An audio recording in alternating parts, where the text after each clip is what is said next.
বন্ধুরা, শাশুড়ি বৌমা রান্নাঘরে সবাইকে স্বাগত জানিয়ে রান্নাঘরে আমি চলে এসেছি। আজকে আমি বানাবো চিকেন সটে বানাবো, তাই আমি মাংস ছোটো ছোটো পিস করে নিয়েছি। এটাকে আমি একটু ম্যারিনেট করে রাখবো। এই যে মাংস টুকরো কেটে নিয়েছি, এতে আমি নুন দেবো, একটু অল্প করে নুন দেবো,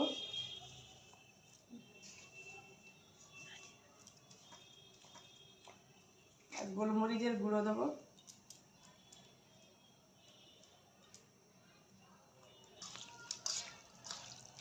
ভালো করে মেখে নিয়েছি। এবার আমি এটাকে আধ ঘন্টা ঢাকা দিয়ে এখন রেখে দেবো। দেখুন আধ ঘন্টা হয়ে গেছে বন্ধুরা, আমি মাংসটা খুলে নিয়েছি, ঢাকনাটা খুলে নিলাম। এরপর আমি এই মাংসটাকে এই মশলা দিয়ে মাখিয়ে নেব। ক্যাপসিকাম, টমেটো আর টমেটোমের সস, আদা বাটা, রসুন বাটা, পেঁয়াজ কুচি আর টক দই আর সোয়া সস, হলুদ আর হচ্ছে ধনে গুঁড়ো, নুন। এটা আমি এক এক করে সব মাখিয়ে নেব। প্রথমে আমি মাংসটা নিয়ে নেব,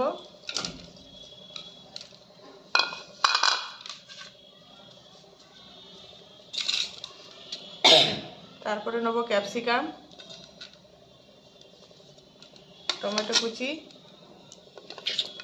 পেঁয়াজ, রসুন বাটা, আদা বাটা, দুটো টমেটোমের সস দিলাম,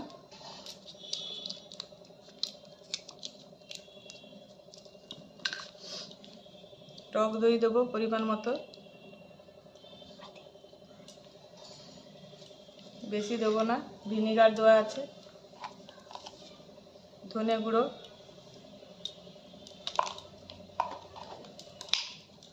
নুন দেবো পরিমাণ মতো,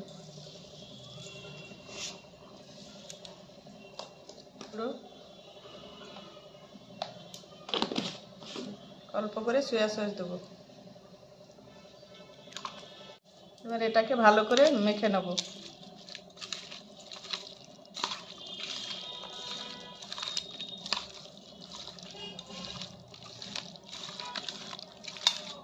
পরিমাণ মতো লঙ্কার গুঁড়ো দেবো,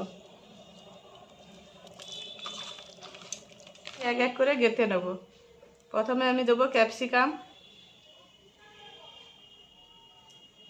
তারপরে পেঁয়াজ,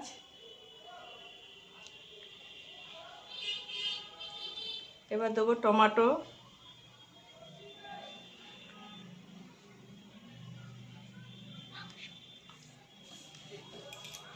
এবারে মাংস দেবো।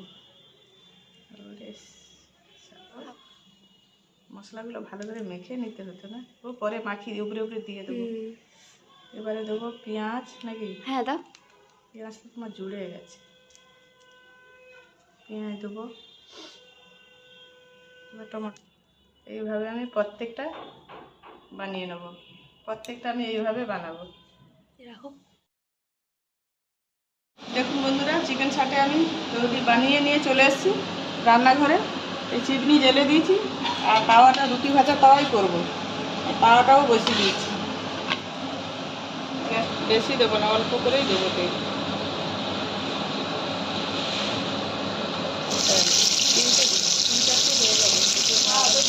না না, হয়ে যাবে, দাঁড়াও না, জায়গা আছে।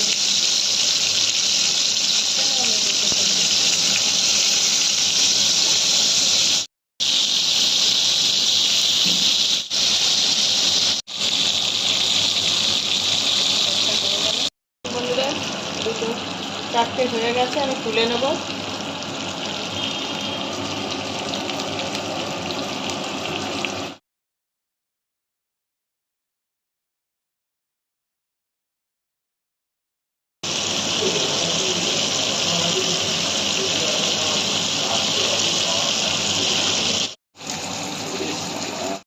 দেখুন বন্ধুরা, চিকেন ছাটে তৈরি হয়ে গেছে।